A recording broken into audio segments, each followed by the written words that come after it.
इस सुताई की यात्रा का प्रथम उत्सव प्रारंभ करें।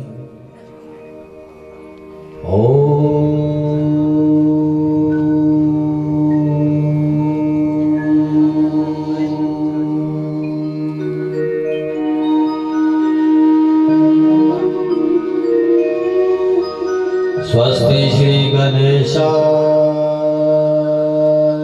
नमः।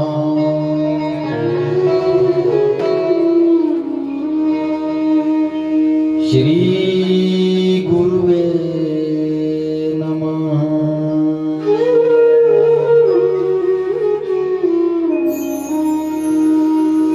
श्री गुरु इष्ट देवाय नमः।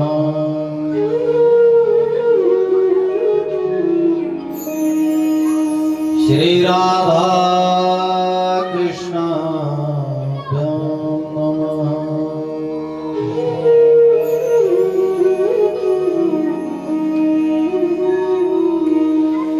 गजाननं भूतगणाधिसेवितं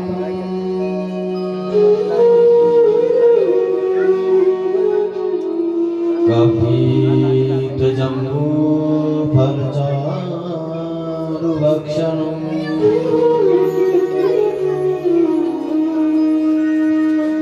उमासुतं शोकविनाशकारकम्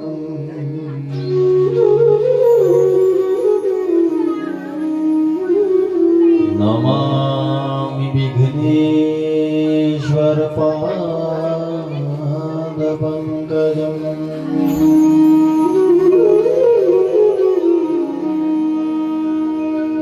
नमस्ते पुरुषं त्वात्य ईश्वरं प्रकृति परम्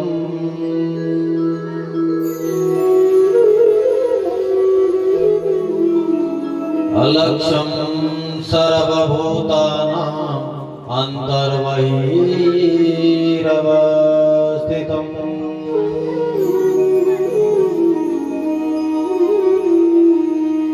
माया जवनिकाच्छन्नाख्यदोऽख्यजव्ययम्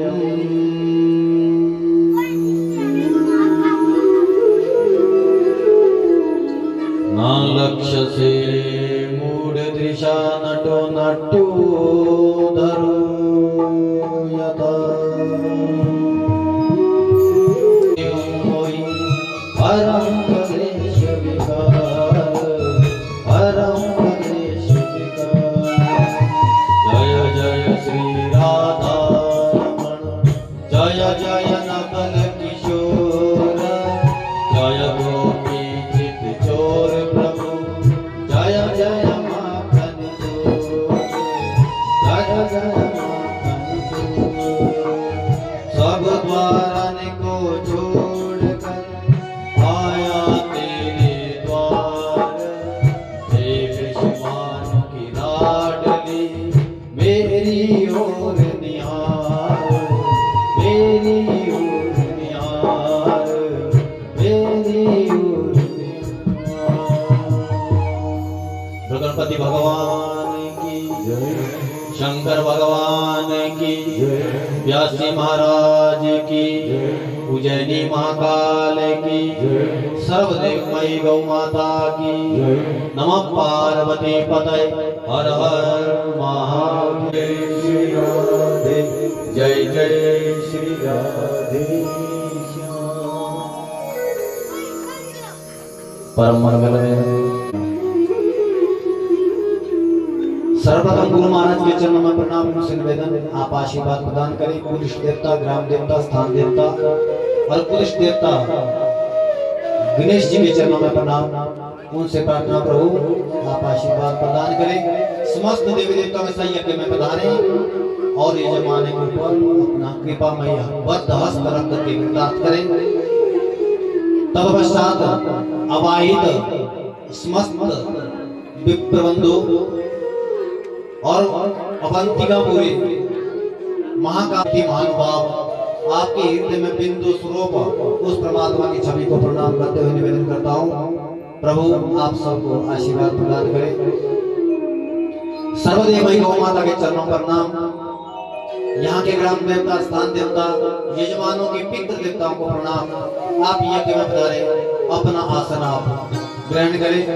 अंतोगतवान मैं अपने आराध्य देव बाल कृष्ण प्रभु के चरणों में प्रणाम करता हूँ, उनसे निवेदन करता हूँ प्रभु आप श्री धाम वृंदावन से आकर के अपने इस बालक के हृदय में बैठ करके भक्तों को अपनी दिव्य गौ माता की दिव्य कथा का श्रवण करवाना, ताकि इनका कल्याण हो जाए, इनका उद्धार हो जाए। प्रभु जी आपका बार बार स्वागत है। यही कामना हमारी, शासक न्याय प्रवीण प्रजा पालक हो बारी, सबका कल्याण यही कामना हमारी, शासक न्याय प्रवीण प्रजा पालक हो। सभी लोग तालियां बजाएंगे, जय हो। गौ ब्राह्मण शुभ सदा लोक हो मंगलकारी, सकल लोक हो सुखी यही कामना हमारी, हो सबका कल्याण यही कामना हमारी। सभी लोग गाएंगे। सच्चिदानंद रूपाय विश्वोत्पत्त्यादिहेतवे आपत्रय विनाशाय श्री कृष्णाय वयं नमः। हो सबका कल्याण यही कामना हमारी, शासक न्याय प्रवीण प्रजा पालक हो बारी, प्रजा पालक हो बारी। नमो ब्रह्मण्य देवाय गौ ब्राह्मण हिताय च, जगद्धिताय कृष्णाय गोविन्दाय नमो नमः। हो सबका कल्याण यही कामना हमारी, शासक न्याय प्रवीण प्रजा पालक हो बारी, प्रजा पालक हो बारी, प्रजा पालक हो बारी। भक्त वत्सल भगवान की जय। आइए विलंब न करते हुए माता की दिव्य कथा को हम श्रवण करेंगे। मैं निवेदन करूंगा जो जितने भी समस्त यहाँ पर बैठे हैं, अगर पीछे से कोई आ रहा हो तो कृपया करके बैठ करके ये आप कथा सुने, और जो जूते हैं आपके थोड़ा साइड में कर देना, जो नए लोग आएंगे, और बैठ करके प्रेम पूर्वक आप कथा का श्रवण करेंगे। आप तालियों के साथ सेवा करते हैं करेंगे, और वाणी के साथ भगवान के श्री चरणों में अपने हाजिर लगाएंगे।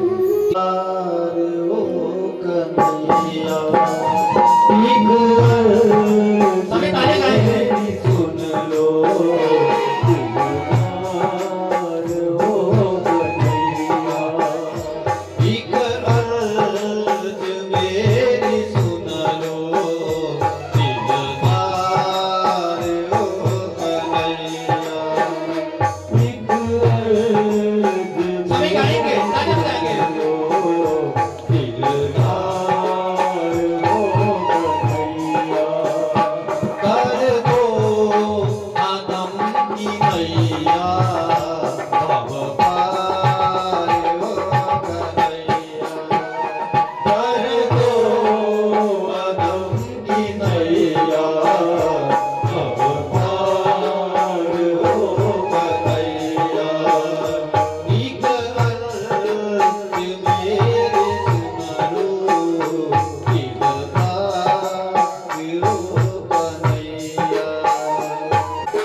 गणेश जी महाराज की जय हो।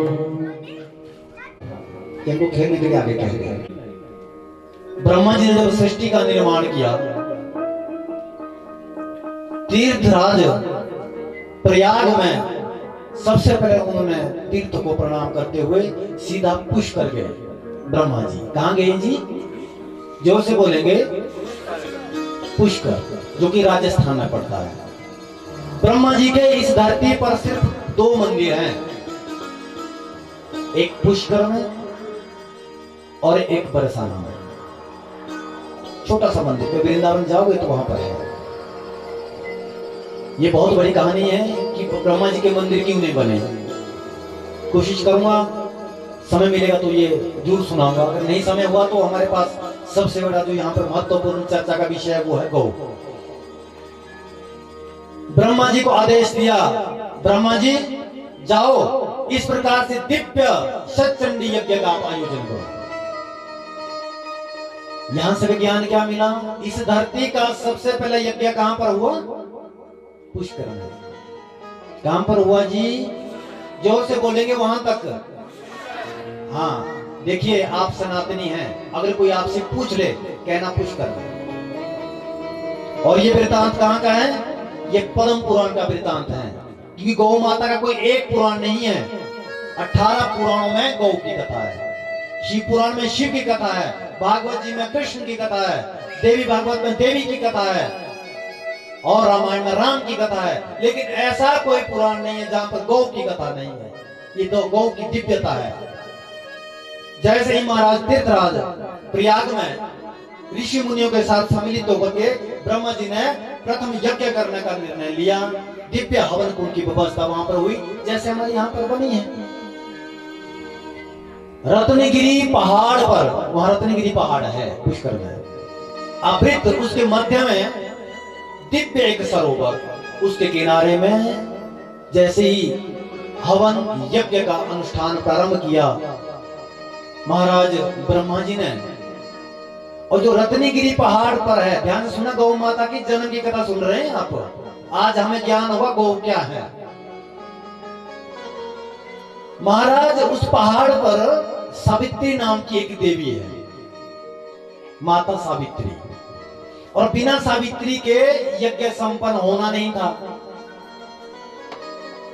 ब्रह्मा जी बैठे हवन में, यज्ञ में, बार बार सावित्री माता को बुलाते रहे ब्रह्मा जी कि आओ देवी जी हमारे यज्ञ में सम्मिलित तो हो जावे, अगर आप नहीं आएंगी तो यज्ञ हमारा संपन्न नहीं होगा, आप आइए, आप आइए। लेकिन सावित्री जी नहीं आई, और बिना सावित्री के यज्ञ संपन्न होना नहीं था। ब्रह्मा जी के अश्रुपात हुआ और भगवान नारायण को पुकारने लगे। ब्रह्मा जी कहा, नारायण प्रभु, मैंने इतने प्रेम पूर्वक, इतनी श्रद्धा से मैंने यहाँ पर यज्ञ का आयोजन रखा, लेकिन सावित्री नहीं आ रही है। क्योंकि माँ सावित्री को भी थोड़ा मन में थोड़ा सा अभिमान जागृत हो गया कि मेरे बिना तो यज्ञ नहीं होगा। ध्यान देना, यज्ञ आपके गांव में हो रहा हो, यज्ञ आपके परिवार में हो रहा हो, यज्ञ आपके घर में हो रहा हो, करते हो तुम कन्हैया, मेरा नाम हो रहा है। तुम करने वाले हैं कन्हैया, मैं नहीं कर रहा हूं, ये भाव लेकर के यज्ञ में बैठना, तभी उसका पुण्य है। कई बार होता है ना, कलिकाल की इस अवृत होकर के इस मोह माया के जाल में कई बार मन में ये होता है कि हमने किया या हमने सुनाया। कई बार अगर मेरे मन में ये है मैं तो बहुत बढ़िया कथा सुनाता हूँ जी, तो भगवान को 1 मिनट नहीं लगेगा मेरी वाणी को चुप करवाने के लिए। इसलिए सुनाने वाले भी प्रभु हैं, करने वाले भी कन्हैया है, और करवाने वाले भी कन्हैया है। हम आप लोग कुछ नहीं कर रहे हैं। अगर ये भाव हमारा रहेगा, यज्ञ में आपको 100 नंबर मिलेंगे। सावित्री मैया ने यहाँ पर क्या कर दिया? अभिमान कर दिया कि मेरे बिना तो यज्ञ संपन्न नहीं हो सकता। जैसे अश्रुपात हुआ, साक्षात नारायण बैकुंठ में अपने आसन में से उठे और उस परम पिता परमात्मा स्वयं नारायण ने हाथ जोड़े, कहा, जो इस ब्रह्मांड की सबसे बड़ी शक्ति है, जो उस दुनिया को संचालित करने वाली शक्ति है, ऐसी आदि शक्ति उस मां के श्री चरणों में मैं प्रणाम करता हूं। हमारे लिए मां एक बहुत बड़ी एक चुनौती है। यदि सावित्री वहां पर यज्ञ में सम्मिलित नहीं हुई तो यज्ञ का अपभ्रंश हो जाएगा और संसार हमें क्या कहेगा। इसलिए ऐसी कोई अद्भुत शक्ति, ऐसी कोई आदि शक्ति इस धरती पर है तो साक्षात प्रकट हो जाए। इतने बोलते ही महाराज भगवान नारायण के सानिध्य में साक्षात गौ माता प्रकट हो गई। गौ माता की देखिए और उस देवी का नाम पड़ा गायत्री। तो गायत्री महामैया की। समझ आ गया गायत्री कहां से प्रकट है? अब देखिए गायत्री और गाय का कितना संबंध है। त्री रहने दीजिए, त्री ना बोलिए तो क्या बच गया? गाय। गायत्री नाम इससे प्रकट, गौ से उत्पन्न होकर के त्रिदेवों की शक्ति को धारण करने वाली ऐसे बारंबार गायत्री को हम प्रणाम करते हैं। जैसे गौ माता की तरफ से गायत्री प्रकट हुई, ब्रह्मा जी ने आदेश दिया तुम मेरे यज्ञ को संपन्न करने के लिए गौ माता की कृपा से धरती पर प्रकट हो चुकी हो, इसलिए तुम 4 वेदों को अपने गर्भ से प्रकट कर दो। और गायत्री ने ही अपने गर्भ से 4 वेदों को प्रकट कर दिया और वेद व्यास जी प्रकट हुए। और वेद व्यास जी को गायत्री जी ने कहा कि गणपति को साथ में लेकर के, भगवान गणेश जी को साथ में लेकर के इन 4 वेदों के तुम अलग अलग, जिसको बोलते हैं ना, अलग अलग करके एक एक इसका पन्ना, एक एक पन्ना बदल बदल करके पुराणों की रचना कर दो। तो देवता गणेश जी व्यास जी के साथ उन पुराणों की रचना में लग गए। तो गणपति महाराज की। हम सब लोगों को पुराणों को दिया, जो पुराण अब सुनते हैं, तो इसकी जो मुख्य कारण कौन है? गौ। गौ ना होती तो गायत्री भी ना होती, गायत्री ना होती तो वेद ना होते, वेद ना होते तो पुराण भी ना होते, पुराण ना होते तो हम आप सब लोग कथा भी ना सुन पाते। देखिए कितनी बड़ी कृपा गौ माता की है। और महाराज जैसे प्रकट हुई, यज्ञ संपन्न हुआ और यज्ञ संपन्न करने के बाद ब्रह्मा जी ने कहा गौ माता ऐसी कृपा हम पर हमेशा बनाए रखना, और आपके जहां पर गौ माता का पंचगव्य नहीं होगा वहां पर तेरा यज्ञ, किसी व्यक्ति का यज्ञ भी संपन्न नहीं होगा। हम गौ को पशु मान बैठे हैं, ये कथा मैं आपको सुनाऊंगा, क्योंकि भारत में आज तक कभी भी हमारा राज नहीं हुआ। इसके पीछे का कारण ये है, 800 वर्ष तक हम गुलाम रहे, मुगलों के, अंग्रेजों के, मुसलमानों के। वो जानते थे इस बात को, अगर कहीं इन भारतीयों ने इस गौ माता को समझ लिया, जान लिया, यहाँ की सभ्यता को, यहाँ की संस्कृति को समझ लिया, तो क्या होगा? ये निरोगी जीवन जिएंगे, भारत विश्व गुरु बना रहेगा। इसलिए सबसे पहले धर्म को ही जड़ से खत्म कर दो। तो हमारे धर्म क्या है? गौ माता, जहां से हमारा धर्म प्राकट्य होता है। गौ माता के प्रति इतने अत्याचार करके हमारी बुद्धि में गौ को पशु का रूप दे दिया गया। हमने गौ को पशु समझ बैठे, जिस कारण से हम आज दुख से व्याप्त हो गए। 7 दिन तक कथा सुनना, आधे लोगों का ब्लड प्रेशर ठीक हो जाएगा, और आधे लोगों का शुगर ठीक हो जाएगा, आधे लोगों को हार्ट अटैक की समस्या कम हो जाएगी, और सिर से लेकर के पांव तक के जितने रोग हैं सब ठीक हो जाएंगे। और जिसके कि 3 बार ये कथा सिर्फ तीसरी गौ कथा है, 2 कथाएं पहले भी गौ माता की हुई है, उसका जो रिजल्ट है एकदम 80% है। जिन्होंने, बहुत सारे लोगों ने एसिडिटीज को होती है ना, खट्टी डिकार इत्यादि आना, इसको हम अपने में गैस्ट्रिक बोलते हैं, ये प्रॉब्लम सबको है। मैं गारंटी के साथ आपको कहूंगा, कथा में आपने हर रोज आना, हर रोज मैं आपको तो ये बताऊंगा जो गौ से उत्पन्न होगी, पर होगी तब जो तुम्हारे पास गौ होगी, अगर गौ नहीं होगी तो सिर्फ सुन के भात खा के चले जाना। बात ठीक है जी? जोर से बोलेंगे जी।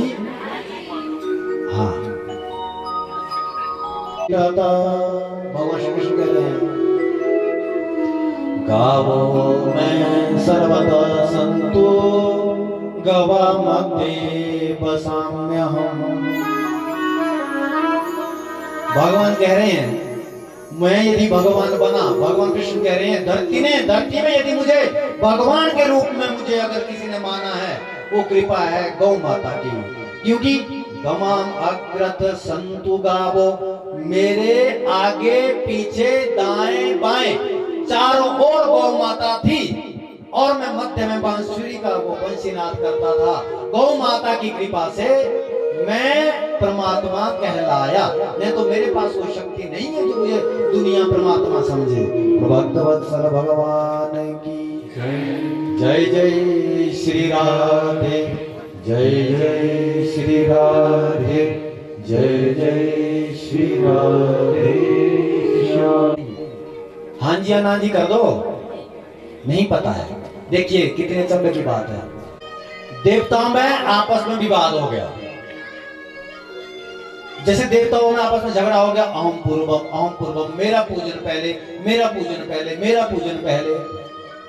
जैसे ये झगड़ा हुआ और झगड़ा होने के बाद समस्त देवता ब्रह्मा जी के पास गए। कहा प्रभु इंद्र कह रहा है मुझ में इतनी शक्ति है, मैं तो देवताओं का राजा हूं, सबसे पहला पूजन मेरा होना चाहिए। वरुण देव कह रहे हैं अगर मैं प्राण वायु धरती पर संचारित नहीं करूंगा तो प्राणी एक जीव भी सांस नहीं ले सकता। अग्निदेव कह रहे हैं मेरी कृपा से यदि सूर्य चमकेंगे नहीं तो महाराज धूप का आनंद कैसे लेंगे।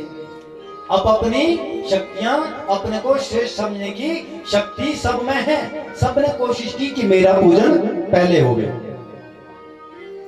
ब्रह्मा जी ने कहा मैं इसका समाधान नहीं कर सकता, आप भगवान शिव के पास जाओ। अब प्रश्न ये है शिव ही क्यों? क्योंकि जो धर्म पर बैठता है वही धर्म की बात कर सकता है, जो धर्म पर नहीं बैठेगा वो व्यक्ति कभी धर्म की बात कर नहीं सकता। तो शिव कौन से धर्म पर बैठते हैं? कहते हैं शंकरो धर्म वाहन। जो वृषभ है ना, नंदी है, जिनको अपने भाषा में बैल बोलते हैं, वो साक्षात धर्म का रूप है। गौ माता तो शक्ति का रूप है, वृषभ धर्म का रूप है। इसलिए सबसे पहले भगवान शिव ने धर्म को चुना कि मैं धर्म का आसन ग्रहण करूंगा। इसलिए हमेशा ही शिव का जो आसन है हमेशा ही समाधि की तरह होता है, क्योंकि धर्म का आसन धारण किया है। सभी देवता गए शिव जी के पास, कहा बताओ क्या समस्या है, क्यों झगड़ा कर रहे हो? कह झगड़ा हमारा इस बात से लेकर के है कि प्रथम पूजनीय कौन है। सबने अपनी श्रेष्ठता बताई। भगवान शिव ने कहा किसी के कहने से कोई श्रेष्ठ नहीं होगा। ऐसा कीजिए इस पूरे ब्रह्मांड में 68 करोड़ तीर्थ हैं। 68 करोड़ तीर्थों का भ्रमण करके जो सबसे पहले हमारे पास उपस्थित हो जाएगा वो व्यक्ति प्रथम पूजनीय होगा। कह रहे ठीक है। और महाराज इंद्र जी बैठे ऐरावत हाथी पर। हाथी फिर भी थोड़ा तेज चलता है। और कुछ एक देवता बैठ के मोर पर, और कुछ एक देवता बैठ के शेर पर। वायु देव तो उनको किसी की आवश्यकता नहीं, सीधा वायु में उड़ने लग गए। अब अपनी जैसे वो होती ना एक प्रतियोगिता होती है, दौड़ की प्रतियोगिता, रेस जिसको बोलते हैं, आगे निकलने की कोशिश करेंगे, वैसी कोशिश होगी सब में। अब लास्ट में कौन बच गए? गणपति जी, गणेश जी बच गए। गणेश जी का वाहन क्या है? चूहा। और चूहा कितना दौड़ेगा? हाँ जी, चूहा तो देखो हवा के सामने चूहे का क्या मुकाबला है? ये चूहा क्या मुकाबला करता है हवा के साथ? अब ब्रह्मांड की बात तो बहुत ऊंची है, बहुत बड़ी है, क्या करेंगे? एक बात कहूं, कहते हैं हर एक काम या हर एक मंजिल मेहनत से नहीं पाई जाती है। कुछ एक प्रयोग तो बुद्धि का भी करना चाहिए।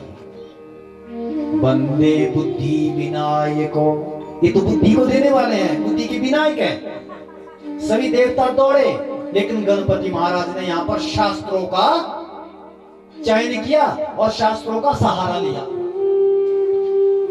बराह पुराण के 172 नंबर अध्याय का श्लोक नंबर 28, क्योंकि पुराणों में वर्णन करने में गणेश जी तो साथ हैं, उन्होंने सुना है, उन्होंने पढ़ा है, उन्होंने बुद्धि का प्रयोग किया। और बुद्धि का प्रयोग करने के बाद जो ये श्लोक आप सुनेंगे ना, उसी श्लोक का अनुसरण गणेश जी ने किया। सर्वे देवा गवा मंगे तीर्थानि गौपदेश कपलांगे सती तिष्ठन्ति भुवनानि चतुर्दशो। मैं बनावटी बात नहीं कर रहा हूँ, पुराण की बात कर रहा हूँ। और जो गणेश जी ने जिस शब्द का स्मरण किया वो तुम्हें सुना रहा हूँ। ये आप लोगों का भी सौभाग्य, हम लोगों का भी सौभाग्य है कि गणपति जी ने जिसका स्मरण किया उस स्मरण को तो, उस शब्द को तो हमें स्मरण करना चाहिए कि ये तो हमारी इष्ट भी है। इधर मत्स्य पुराण में भी लिखा है, जिसका वर्णन सुना है, गणेश जी ने कहा से पुण्य लाभ प्राप्त हो जाता है। और पुराण कभी झूठे हो नहीं सकते। सभी देवता आप अपने दौड़ में गए और गणेश जी भी अपने उस मुश्क पर बैठे, बैठ करके गौ माता की परिक्रमा कर दी। और गौ माता की परिक्रमा तो चूहा आसानी से कर ही देगा। और जैसे परिक्रमा की कुछ देवता तो तब तक पहुंच भी गए, लेकिन गणेश जी उससे पहले पहुंच गए। गणेश जी ने हाथ जोड़े, भगवान भोलेनाथ अब तीर्थों का भ्रमण सबसे पहले किसने किया? वरुण देव कह रहे मैंने इतने दिन से मैं भ्रमण कर रहा हूँ, मैं यहाँ पहुंच गया हूँ, गणेश जी तो यहाँ से गए ही नहीं, ये प्रथम पूजनीय कैसे हो सकते हैं? गणेश जी ने कहा प्रभु ये निर्णय भोलेनाथ आपको करना है, क्या हमारे धर्मशास्त्र झूठ कहते हैं क्या? भोलेनाथ ने कहा दुनिया झूठ बोल सकती है लेकिन हमारे वेद शास्त्र पुराण झूठ नहीं बोल सकते। इसलिए गणपति तुमने सबसे पहले बुद्धि का प्रयोग करते हुए तुमने 88 करोड़ तीर्थों का भ्रमण कर लिया है। इसलिए मैं तुम्हें देवताओं का अध्यक्ष बनाता हूँ, राजा बनाता हूँ। और गौ माता ने अपनी कृपा के द्वारा भगवान गणेश जी को प्रथम पूजनीय बना दिया। ताली नहीं बने जाओ इस बात में। जहां आपको बढ़िया लगे तो वहां अपने दूर मन में ओम नमो भगवते वास के बाद आज तक वो रीत चली है, जब तक ये ब्रह्मांड रहेगा तब तक रीत चली रहेगी। गणेश जी को प्रथम पूजनीय बनाया गया। ये तो है स्कंद पुराण की कथा जो आपने अभी सुनी है। और बहुत सारी जगह में ऐसा भी वर्णन है कि गौ माता के साथ साथ माता पिता का भी परिक्रमा कर ली है। माता पिता की परिक्रमा, गौ माता की परिक्रमा, ये परिक्रमा करने से 4 धाम तीर्थ यात्रा का पुण्य को व्यक्ति को मिलता है। इसलिए गौ माता अगर कोई असाध्य रोग हो, जिस रोग का कोई उपचार ना हो पा रहा हो, तो गौ माता की प्रदक्षिणा 11 प्रदक्षिणा करके वह रोग से उस व्यक्ति को निवृत्ति मिल जाती है। तो भक्त वत्सल भगवान की। अब महाराज देवताओं ने प्रश्न किया ये तो ठीक है, गणपति हमारे प्रथम पूजनीय हो गए। अब महाराज भगवान भोलेनाथ हम पर आप ये कृपा करें, ये आशीर्वाद हमें दे। कलिकाल आने वाला है, पाप की कमाई से अपने हाथों का भोग धरती पर हमें मानव के द्वारा लगाया जाएगा, हमारी बुद्धि भी खराब हो जाएगी। इसलिए हम दर दर भटकना नहीं चाहते, कोई एक स्थान हमें दे दीजिए जहां एक जगह बैठ करके हम अपना आसन लगा करके बैठ जाए। मैं निवेदन करूंगा कोई बीच में माता बोलेगा नहीं, मुझे मालूम माता के शरीर में धारण करना। यहाँ बिल्कुल ऊपर इस माथे के यहाँ भगवान भोलेनाथ स्वयं बैठ गए सींगों के बीच में, और उनकी गोदी में भगवान गणेश जी बैठ गए। गौ माता के तिलक करते हैं ना, समझो गणेश जी को तिलक करते हैं। हनुमान जी इधर बगल में बैठ गए और पीठ पर यमराज जी बैठ गए। जितने भी देवता है ना सभी गौ माता में बैठ रहे हैं। अपनी तरफ से नहीं कह रहा हूं, पुराणों का वर्णन है। अब महाराज सब देवता बैठ गए गौ माता के शरीर में, लेकिन 2 देवियां रह गई, एक गंगा और एक लक्ष्मी। क्योंकि कई बार ऐसा होता है ना, जैसे आपका समय पहले बैठ गए हैं, आपने तो अपना स्थान आगे बढ़िया बना दिया, कुछ एक लोग पीछे आएंगे, या तो जूतों के ऊपर ही बैठना पड़ेगा, हाँ जी, या तो बिना आसन के बैठना पड़ेगा। अब ये कारण क्या है? ये लेटाने का कारण है।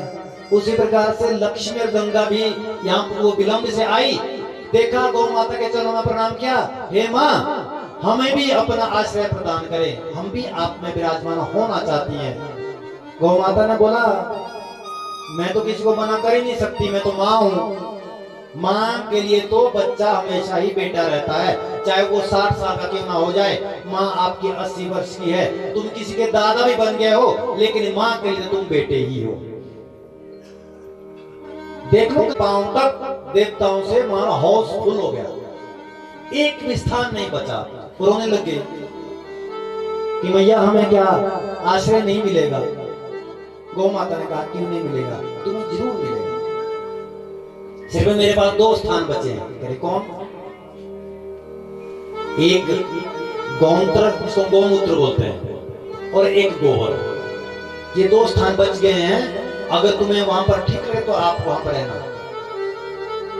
गंगा जी ने कहा मैं तरल स्वभावी हूं, मेरा स्वरूप तरल है, इसलिए मैं गंगा स्वयं भागीरथी गंगा गौ माता के इस गौमूत्र में अपना आश्रय धारण करती हूँ। लगो मैया की। और गंगा जी कहां विराजमान हो गई? गौमूत्र में, गौमूत्र में। अब बच गई लक्ष्मी। लक्ष्मी ने कहा ये तो मेरा बहुत बड़ा सौभाग्य है, गौ माता का दिव्य ये गोबर है, इसमें मैं विराजमान हो जाऊंगी। लक्ष्मी ने अपना सुंदर स्वरूप बनाया और गौ माता के गोबर में जाकर के विलीन हो गई। लक्ष्मी नारायण भगवान की, महाराज की जय। आइए गुनगुनाएं। गौ माता के अंग अंग में, गौ माता के अंग अंग में, गौ माता के रोम रोम में, गौ माता के रोम रोम में, गौ माता के अंग अंग में, गौ माता के गौ माता के रोम रोम में, मैं सारे देवता कहते से भगवान। सभी गाएंगे।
लगा